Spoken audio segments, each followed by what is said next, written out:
We're back in the kitchen. Let me get closer to the camera for the moment. Sorry, I do not have much room in the kitchen, so the tripod is kind of like falling on my face, and I'm just waiting for a few people to tune in. It is almost 1:30. I'm really curious to see what's going on with all your breads and all your rising and all the bubbles and whatever is happening. This is some of a learning curve, but I have to say I'm enjoying it. I will probably ask you this question again, and I will post a picture of my rig. So basically, I do have two phones, right? And I'm talking to all of you. I am running two streams at the same time, live, both the Instagram and the Facebook. They both have the same kind of numbers, but I'm also trying to add a camera so you can see the close-ups. In a few comments, I noticed that sometimes because of the setup, it's really hard to get into the pan. Given that I'm doing everything on my own, it's really hard to move stuff without making it look shaky and without, basically sending people off. So I have to learn how to add an extra live stream to my Instagram. I tried 5 minutes ago and it was unsuccessful. But basically, I'm trying to set up this little thing to see if it's gonna stream an extra image. That would mean that you would be able to see that split screen only on the Instagram feed and not on Facebook. So I'm trying to figure out what is the best way. So drop it in the comment what you would prefer. In the meantime, I'll keep on, experimenting and do all that kind of stuff. Also, because I do have two phones, sometimes I'm looking in one camera, sometimes I'm looking in the other one. I apologize, I'm talking to all of you, and I hope things are going well. I'm gonna go on the back of the table.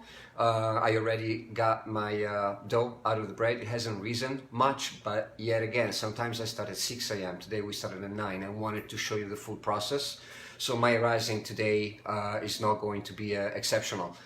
Regardless, this is the process. You will have to find the time that fits your schedule, that works with your oven, that works with your kitchen, that works with the time that you have around. A couple of notes before I go on the other side of the table and start bending over about starter and sourdough. It is truly like having an infant in your house, okay? A lot of people ask me, how many days for the starters, about 7 to 10 days. And what happens when I'm not around? Well, your starter will die soon. You miss a couple of feedings and it will take some exercise to revive your starter. Sometimes I travel with my starter. I put in a little jar that I can travel in the airport. I have fed my starter in the airport, and then I got to the point where I just go places, and if I stay longer than a week, I'm able to build my starter, and I'll do that. And if not, I'll just redo a starter when I'm back. I've frozen my starter a few times. Not the best, because the moment that it thaws, it just becomes too liquidy and it's just a dead culture, so you're just better off just redoing it. Alright, let's go talk about what happened in the bucket. Let's do some bench rest. This connection is extremely short because then we'll see you in a half hour to move the dough into the banneton, okay?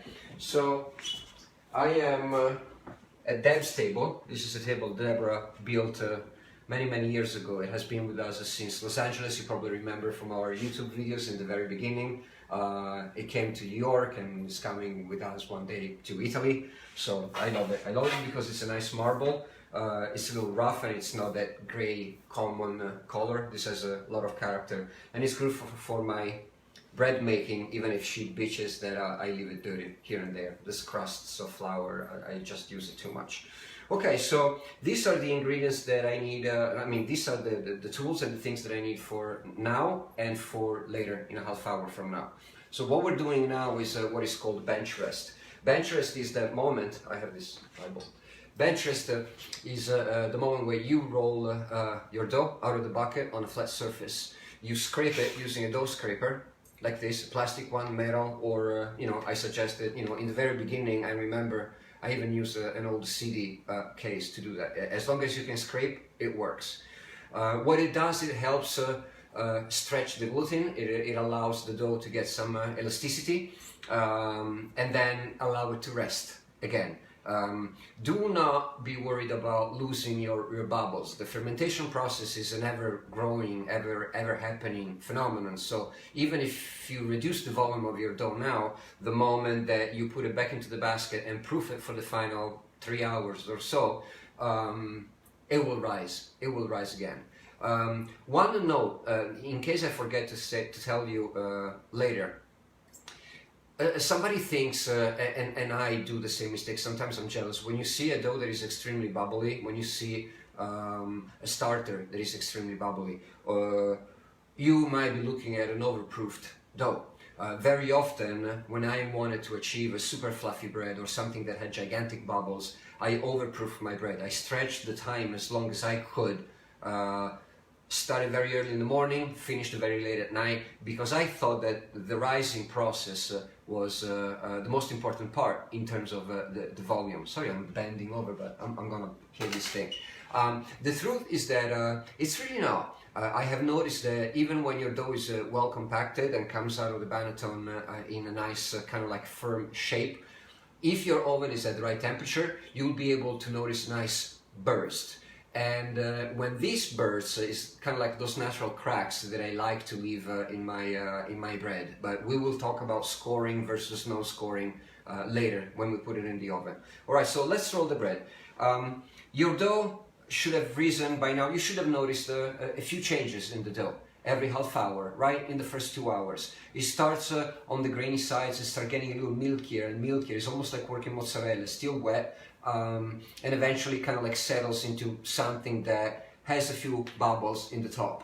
It doesn't grow, mine hasn't grown much. In a normal situation, this would concern me. As I said in the beginning, this is the bread that I make, I'm happy with it. I wish that the dough was a little higher, that it grew a little more, but yet again, if I had started at 6:30 or 7 a.m. the way that I usually do it, this would have given an extra hour and a half, 2 hours in the oven, and probably would have gotten there. And plus I still have half of the loaf that I made last night, so this is just for the purpose of showing you the technique, and then as the comments go by, as the days go by, I'm committed to just let you know what to do. So now I'm going to use my scraper. Make sure that your surface is nice and clean, and do not use any flour. This is a moment in which the scraping is a mechanical activity that you have to do to give the dough a different kind of work. So it's just a different kind of process. So your marble, your surface is okay. A regular counter, like the old 70s green stuff that you see behind me, when the table is a mess or when the kids are working in projects for school, I use that as well. So it really doesn't matter, as long as the dough can stick to it. And now I'm gonna show you why. All right, so let's see it as centered as possible for all of you. Scrape it out.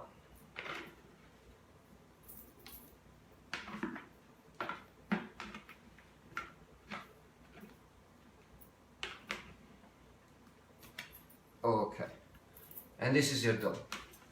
I hope that it's centered. It looks centered for everybody, all right? If there's any issues, I see that the feed in Instagram is a little better. I'll repost it on Facebook and I'll swap it, but I'll try to bring the dough closer to the camera. So what you do now, you see your dough is still very wet. Look at that, it just sticks to the finger. It's very, very wet. Look at that. What you do is that you start scraping from far away, so you're able to get under the dough, and you do this movement. It's like a circular movement, like you bring it to you. You do this thing, okay?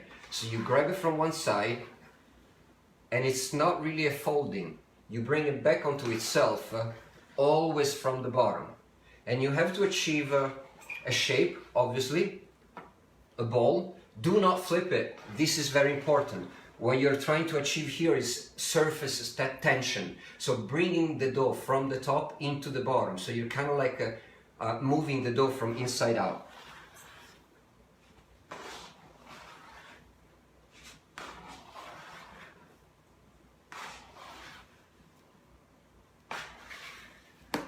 Look at that. All right. So your dough is let me go angle it a little better. I really want to make sure that you all can see it. Okay. Now I'll have to fold myself even more. I'll get on my knees in front of the bread, on my knees. This is bread. Okay. So from now on, it's a half hour. This is bench rest. As you see, it looks like can I say a breast? A wonderful breast. It is still nice and a little sticky. as you see in the process, I wish I could zoom in, but if you've done the process right, you will see some blistering. You will see some air that has been either part of the fermentation or part of the mechanical work that we just did. Yes, this is a half hour wait. Have a coffee. What time is it? If you're on the West Coast, it's a little early to drink.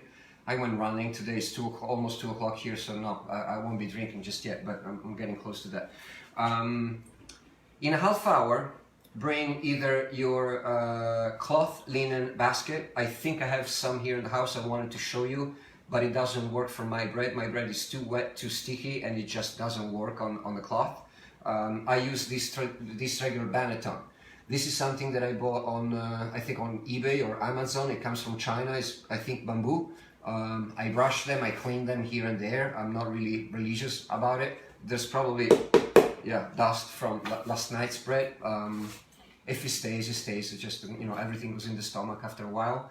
And then obviously what you need to coat your basket, because obviously you're not going to put your bread directly into your basket the way that it is now. I suggest a mix of flour, which is 50% of the flour that I do use for baking, so a 00 or sometimes a mix of whole wheat and regular, but in general a 00 flour, and 50% rice flour. This is because the rice flour doesn't absorb water that fast, so it really helps preventing the dough from sticking to the basket. And as you will see, the next process that we will do in a half hour from now, it is probably the most difficult moment that you'll have and going into the oven, because it's one of those processes where you cannot be scared. The moment that you start is almost like a race in a swimming pool. The moment that you start swimming, you just need to get to the other side. If you fail, if you get scared, if something happens and you don't know what to do, the moment that something happens, the whole process goes upside down. So courage, maybe a good drink if you're on the East Coast, maybe we can have a little shot of something.